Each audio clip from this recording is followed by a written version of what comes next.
Hello and welcome back to Factorio. And in the last episode we got a bunch of resources, we moved around a bunch of stuff, we put down a bunch of rails, we planned out how the station here at the coal is going to look like.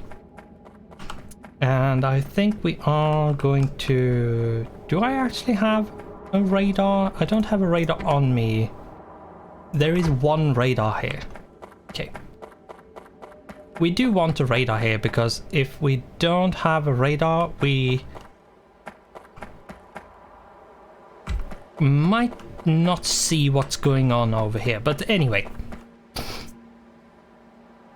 at the end of the last episode, after we had put up the walls and put down the tracks and stuff, we talked about how rail signal and rail chain signals worked very quickly, very simply, and very like beginner's level of it. Just very quickly and simply said what the signals did and how they worked together. Now, how can we use them to make this work? Because this is just one big section of track, and that's not good, because if we have a train, let's say we have a train up here waiting. We have a train here waiting. It happens to have gotten to that point, but we have no signals. This is just one whole block. There's nothing else here. Now, what is going to happen is these two trains are going to wait for each other for the other train to get out of the way. But the problem is, like, this train up here is going to wait for this train in the station to go away, and the train in the station is going to wait for this train up here, waiting for the train in station to go away. So they are going to wait on each other to go away, and they are going to just sit there. Now, to remedy this, we need to put down some signals. Now, signals is something that there is a lot of guides, I would say, on YouTube. A lot of them isn't really that helpful and explains very like clearly on how the signals work and how you should place them. At least not in my own opinion. That's how it is. Now, I found the information I needed on a YouTube series to puzzle the last pieces of how it actually worked. And I'm not sure I can find it again, because it is basically like a super quick mentioning of it. I happened to watch Quill 18, and he does a bunch of different games, and one time he played Factorio. He like super quickly mentioned how the signals worked, and I had to go back like 5 times and search videos after videos to actually find it again. So yeah, I'm going to take basically what he said and expand a bit on it and do a bit of showcasing. Now, This is not necessarily all the information that is available, like many other have probably other ways of describing or explaining, but I felt that this is the most simplistic and easiest way of understanding of how you should place these signals.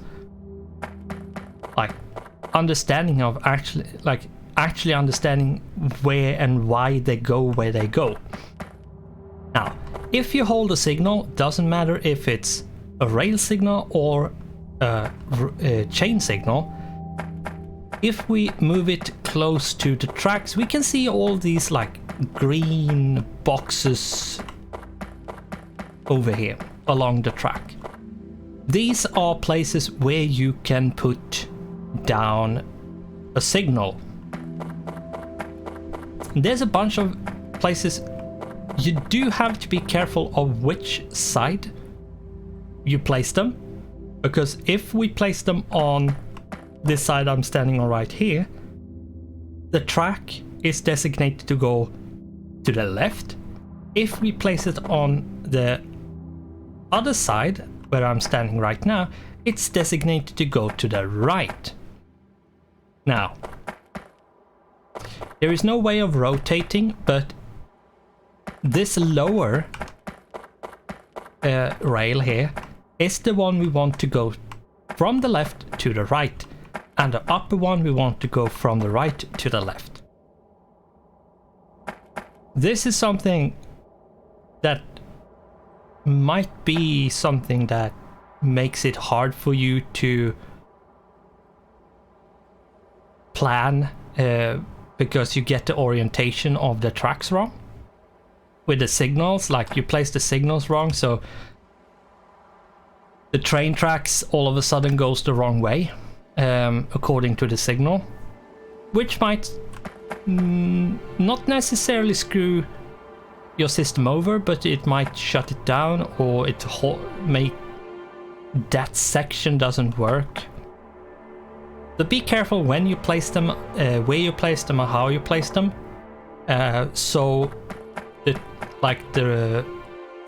network is the direction the train can travel is the correct one. So heads up to be very careful. Make sure you look at the train track to see the arrows of which way they are pointing, and that they are going in the correct direction. Now, we want to place down the rail signals first off, because they are those we don't want that many of. Now, we want to place down rail signals at every point a train can exit.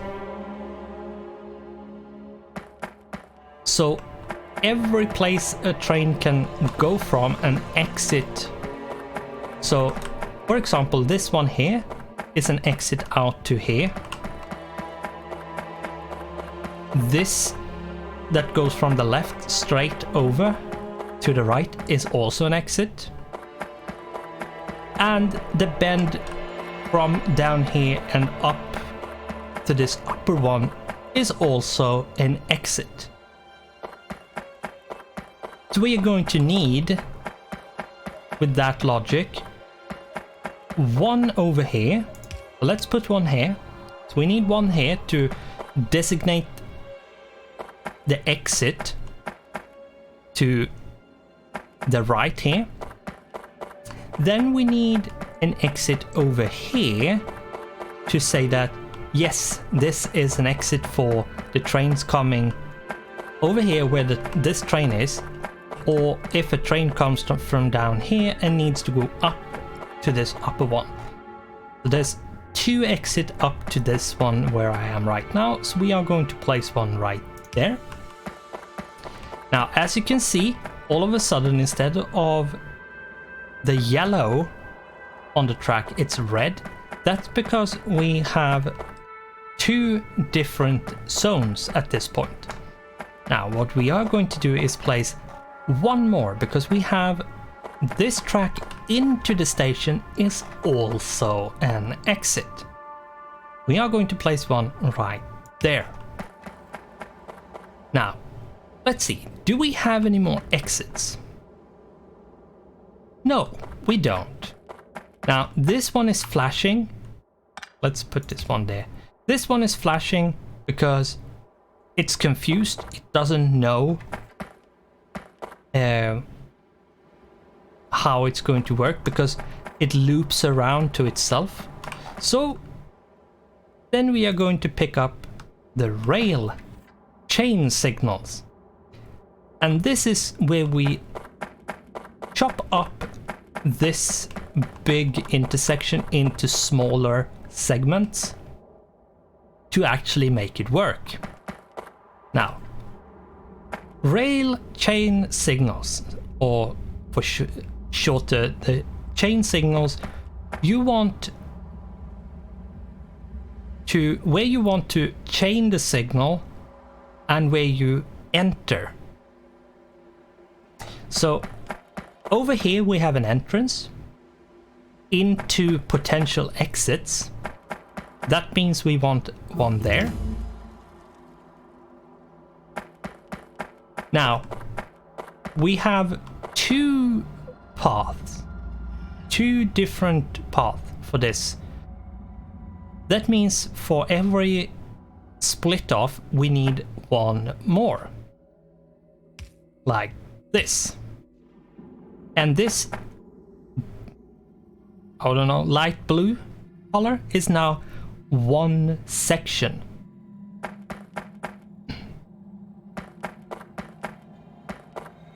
What we want to do over here is place a signal, because this is also a potential entry point. We want one over here because this is a new track. This is a new track, and this is very important. When the tracks crisscross, be very, very careful, so you to make sure that where they cross each other is a section, so trains stop if there's someone in that section. So be very careful of how the sections become, because you do want to keep the sections so wherever they cross over, the trains can't crash into each other. Now, we have over here, we have an entry. So let's chop this one up. This one here is a separate track, so we need to see if this is free to go here. We need one over here, and we need one over here. Now this, since this is after the crisscross, we need one over here so we don't crash into something.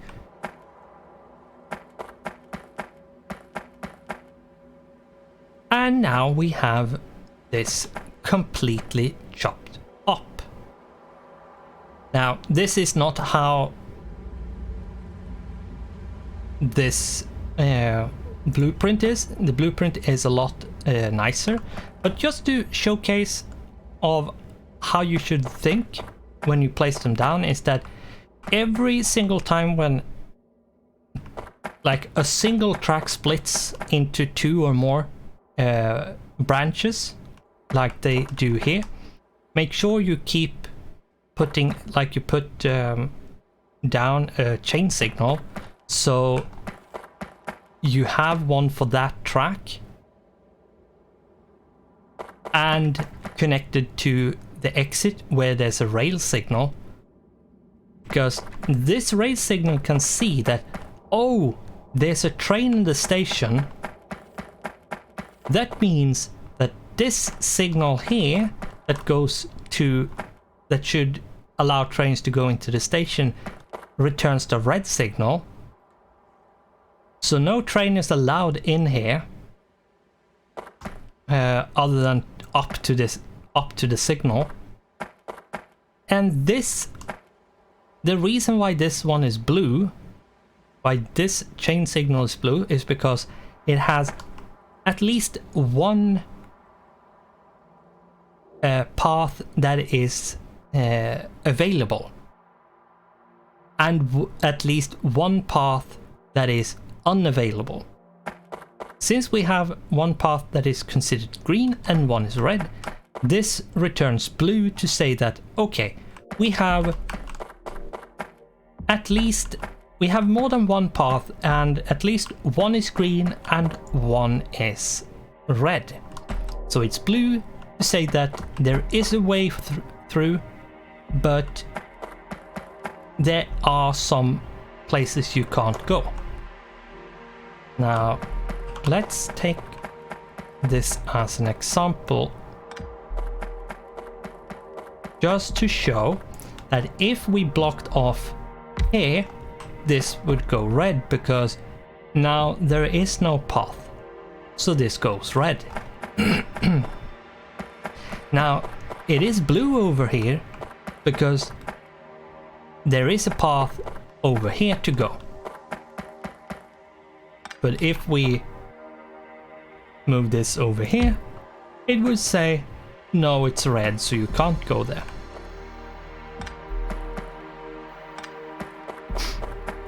And this is basically what you should try to do, is make sure you put rail signals at every possible exit. Put chain signals at the entrance, at the beginning, every branch, and around crossings like these. So when you have, if we, just a quick example, have train tracks who go crisscross like this, you should always make them completely safe by putting chain signals all around them, so no train can enter this red area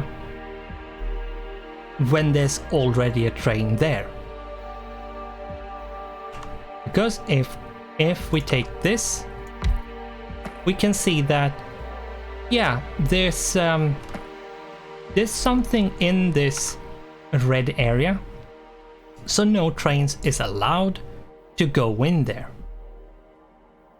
from any directions. And that is something, if you have train tracks going crisscross like I showed just here, make sure you put down chain signals and signals so trains can't crash into each other, because they will. If it is possible for the trains to crash into each other, they will crash into each other. Just a heads up. Now, I do want to make this a bit neater when it comes to these signals. So what I'm going to do is this. This is an entry, and it is for entry from like a bunch of different stuff, and a chain to see if then ahead if it's free.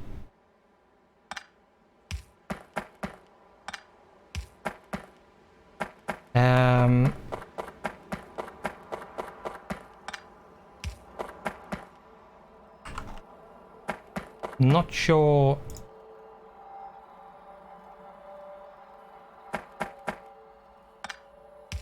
Right, I did put it.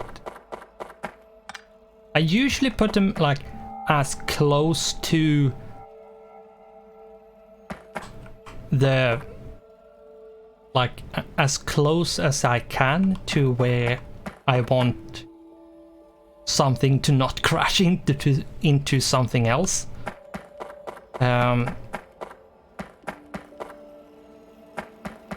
But yeah, that should be fine. This should be the complete. Right, I usually do this as well, like put them basically on where they split apart, and yes, this will work. Now, if you're not sure, put them a bit ahead. That is absolutely fine to do.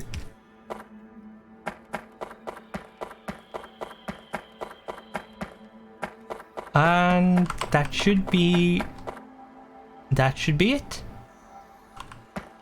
Right, I do put them like that. That will be easier to see as well. So, but yeah, this is the complete thing. Now, the reason why I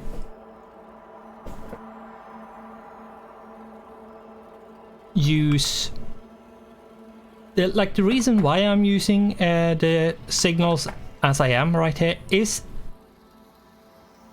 and I like it's completely and utterly thanks to Quill 18 for his like super short mentioning of how you should place them, because that was basically the last puzzle pieces I needed to click on, like, oh right, that's why you want to place them like that. That's why you like how you reason where you want to put them. And I have watched a lot of Factorio like tutorials when it comes to trains. A lot of them is outdated, so they aren't up to date. Sadly, so there's a lot of them which were up to date and correct, which no longer is up to date and correct. And there's a bunch of them where they don't really explain very clearly, I feel. But it is very, very simple. Rail signals at the exit, chain signals at the entrance, and where in between at important places where you don't want them to crash into other trains. And that's that. And do be careful, you can actually put down too many signals. So be careful of where you put them down and how many you put down. But usually you shouldn't have any problems. It's just going to be a very slow and inefficient train system if you do. But that is the short and very easy and simple explanation of how you should place rail signals and why. Now, I'm not sure if I could explain it in any other way, especially at this point, because as long as you identify what is an exit for your train, that's where you want a rail signal. Then just identify all the entrance points where you want your first rail signal, chain signal, and then where the train is crisscrossing or where you want some extra indicators for if it's clear, or you want to chain the signal and make it a bit more obvious.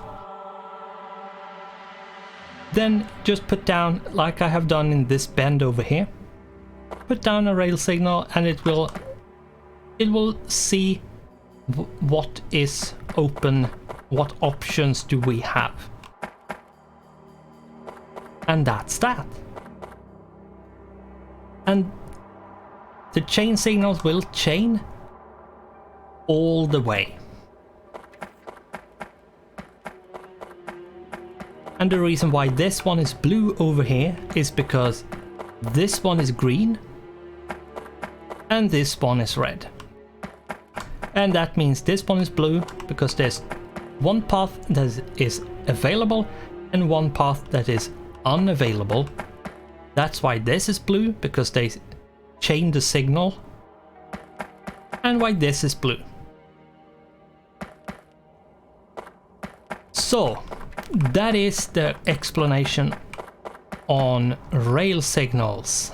Now I recommend try like experiment, build, make a system, try to put down signals. As I said, try to identify an entrance and exits on your system to see where you might want a rail signal and where you want a chain signal. At every point tracks cross each other, you do want signals to make sure your trains don't crash into another train, and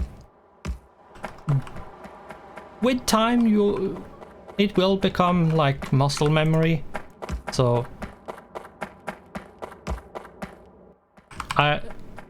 I could only say that once you have listened to the explanation, might have to do it a few times, but once you feel like, okay, I understand how it's supposed to work, then it's just trying to like get it to become muscle memory and actual knowledge.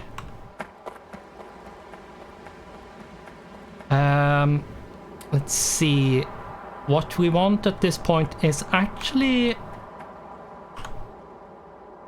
we want something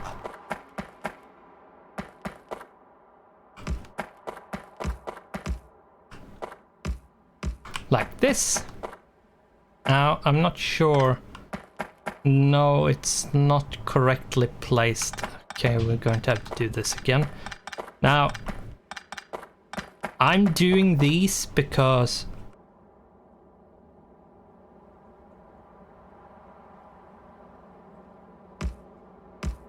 they are very good when it comes to like making corners in your system. Like you could do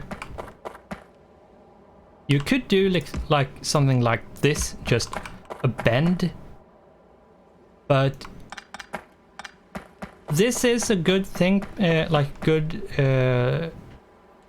roundabout, because you might want to later on just extend and don't want to like rebuild your whole system.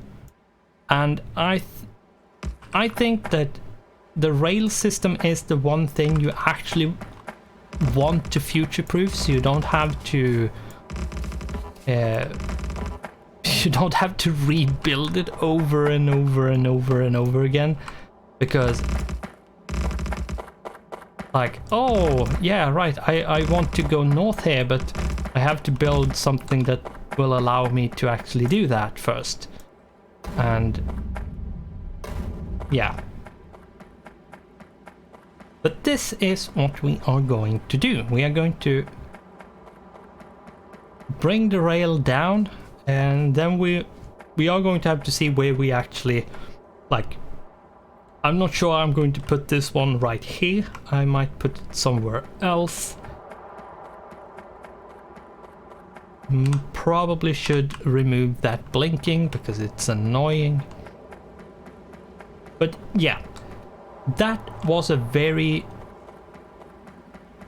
quick explanation. I'm not sure I can explain it like in more detail without actually making it more confusing.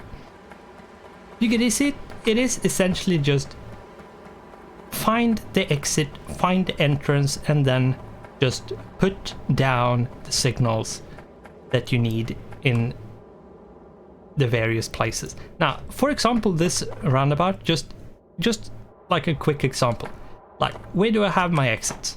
My exit is over here. There's one exit, and then I have another exit down here.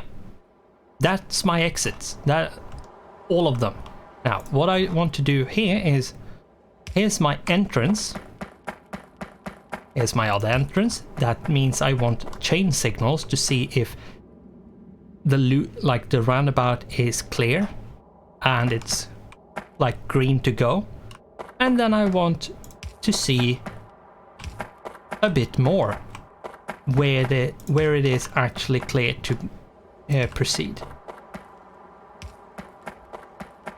Like this, chopping it up into segments. So if there's something in the segment, it is going to return a red signal, so you don't get any crashing or like weird build up of trains which just lock each other, and so you have to go and pick them up and make them move or something, like fix the problem. But that is basically as simple as it is. Like find your exit, put down the chain rail signals, find your entrance, put down your chain signals, and then put chain signals so the trains can go around and see if there's a valid path in the segment. Now, what I mean by that is if we put this one over here, let's pretend this is a train that is going to the station over here.